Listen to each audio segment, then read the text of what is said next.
स्वामी समर्थ। आज आम्ही सकाळी आता स्वामींच्या दरबारात आलो आहोत। तर भूपाळीची आरती आणि स्वामींचं दर्शन तुम्हाला देणार आहे। इतकी सुंदर स्वामींना उठवण्यासाठी जी आरती जी आहे ते तुम्हाला पाहायला मिळेल।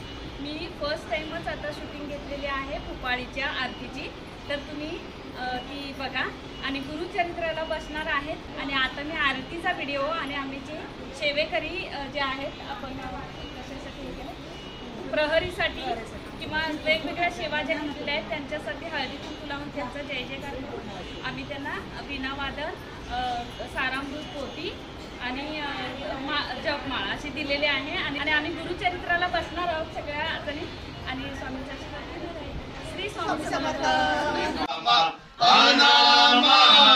सचित सुख धन धाम अन्नशा उतराया लीन ज्ञानामृत आजाया विधि हरिहरा एक पाहुनिया दत्तात्रेया अवतरसी जागृत होई आत्मय राम अनामा सचित सुख धन धाम पाहुनिया दुरमना दुर्बल जना कळवळून ये प्रेमाचा पाना स्वामी समर्थ सद्गुरु राणा माया हृदयी तरसी जागृत होई आत्मय राम अनाम सचित सुख धन धाम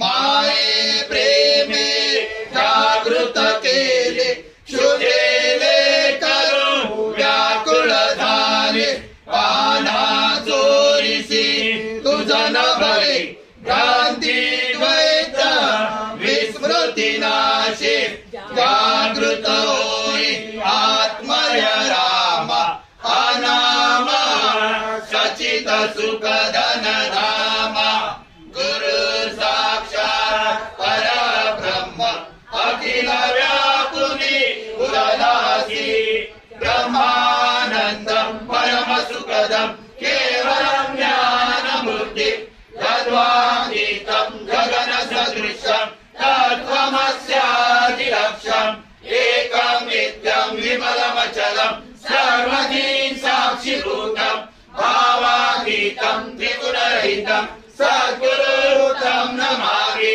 गुरुर्ब्रह्मा गुरुर्विष्णु गुरुर्देवो महेश्वर गुरु साक्षात् परब्रह्म तस्मै श्री गुरवे नमः। श्रीमन्महागणाधिपते नमः। श्री कुलदेवताय नमः। श्री गुरुवे नमः। श्री स्वामी समर्थ महाराजाय नमः। ओंकारती श्री गणपति ओंकार मुकुटमणि ब्रह्मज्ञानी सुर नर ब्रह्महर्ता जय नृस्यात्मज श्री दत्तात्रेय आरती अवधूता। स्वामी समर्थ श्री स्वामी समर्थ श्री स्वामी समर्थ श्री स्वामी समर्थ महाराज की जय। श्री गुरुदेव दत्त श्री त्र्यंबकेश्वर महाराज की जय। गुरुचरित्र पारायणाला सुरुवात होणार आहे आणि 8 दिवसाचे आपले काय काय थोडीफार सेवा करायची असते किंवा कसं वाचन करायचं आहे ते थोडक्यात काका सांगणार आहे, तरी ऐका। श्री स्वामी समर्थ। सर्व स्वामी सेवेकरी बंधू भगिनींना स्वामी समर्थ। आणखी दत्त महाराजांच्या दत्त जयंतीच्या निमित्ताने आजपासून दत्त जयंती सप्ताह सुरू होत आहे। अनेक भक्तगण गुरुचरित्र वाचनासाठी बसणार आहेत। संपूर्ण आठवडा अतिशय उत्साहानं आनंदानं घालवायचा आहे। स्वामींच्या दत्त महाराजांच्या सेवेमध्ये सर्व सेवा रुजू करायची आहे। ज्या ज्या मनातील इच्छा असतील, अपेक्षा असतील त्या संकल्प करून पूर्ण करून महाराजांच्याकडून दत्त महाराजांकडून घेत असतानाच त्यांची सेवा ही अखंड घडो अशा प्रकारची प्रार्थना आपण गुरुमाऊलींच्या आशीर्वादाने स्वामींच्या दत्त महाराजांच्या चरणी रुजू करणार आहोत. आणि अशा प्रकारे हा आजचा पहिला दिवस अतिशय आनंदात साजरा करण्यासाठी इथे सर्व भक्तगण आमचे जमा झालेले आहेत. त्यांना सर्वांना स्वामींचा दत्त महाराजांचा भरपूर आशीर्वाद लाभू द्या अशी स्वामींच्या आणि दत्त महाराजांच्या गुरुमाऊलींच्या चरणी नम्र विनंती. वेगळ्या सेवा करणाऱ्या सुद्धा वीणावादन आहे, सारामुक्त वाचन आहे, परत जपमाळ आहे. हे रात्रंदिवस सेवा 7 दिवस चालू राहणार आहे. ज्यांना जसं शक्य असेल त्याने रात्रंदिवस येऊन इथे सेवा रुजू करायची असेल ती सुद्धा सेवा स्वामी महाराज ग्राह्य धरतात आणि त्या सेवेकरांना आशीर्वाद देत असतात. श्री स्वामी. आता सर्व पूजा झालेली आहे, मंडळ वगैरे मांडतात, त्याची पुण्यवाचन वगैरे सगळी पूजा झालेली आहे. आणि आता गुरुचरित्र वाचनाला सुरुवात करणार आहोत. गुरुचरित्र वाचणार आहे ममता ताई, म्हणजे बरेच आहेत सेवेकरी. तर आता तुम्हाला गुरुचरित्राचं पण अध्याय पहिला तो पुढे ऐकायला मिळणार आहे. आणि सगळे सेवेकरी किती सेवेकरी बसलेले आहेत गुरुचरित्र हां ते शेवटी कळणार आहे. भरपूर आहेत यावर्षी गुरुचरित्र. गेल्या वर्षी 111 काहीतरी होते,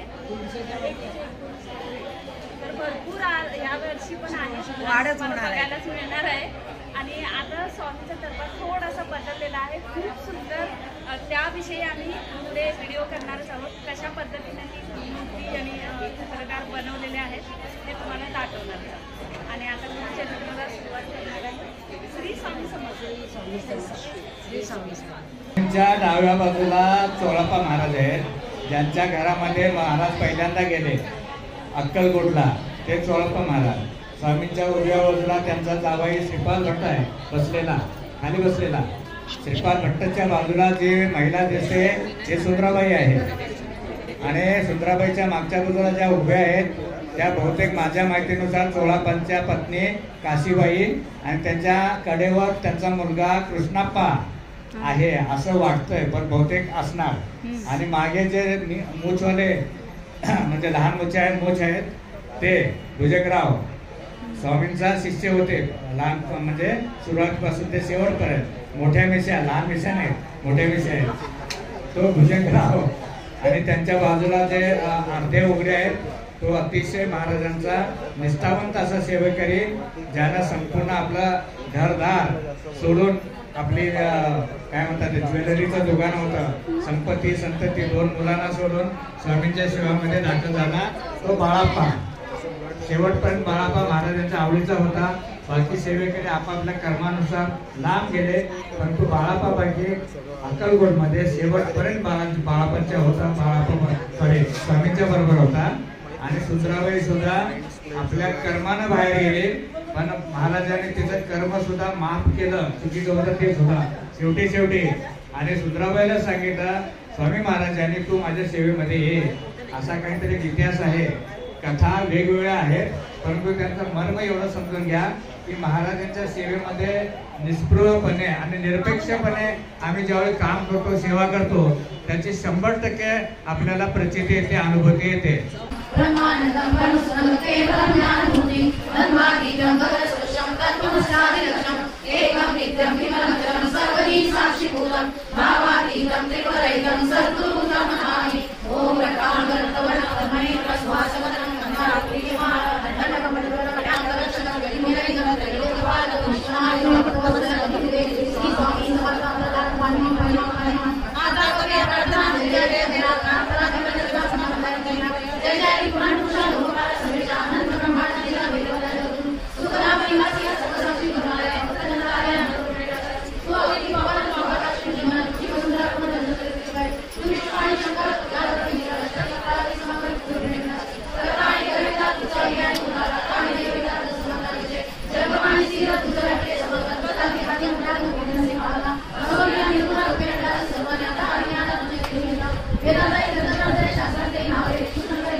समर्था कृपा पाहावे. आता इतकी प्रार्थना आणावी जी आपल्या मना कृपा समृद्धी आम्ही आश्रय देते सदैव पापताप आणि त्यांना सर्व जावं निरसनी ही लोक सौख्यदान देवाना परलोक साधन करवावे. दुसरा हा भवसागर याचे पावया पहिले दिले त्यांना मदनी साचर प्राप्त हो मजला ते. अशा मनीषा तृष्णा कल्पना आणि वासना भ्रांती पुरी नाना भादू तुझ्या कृपे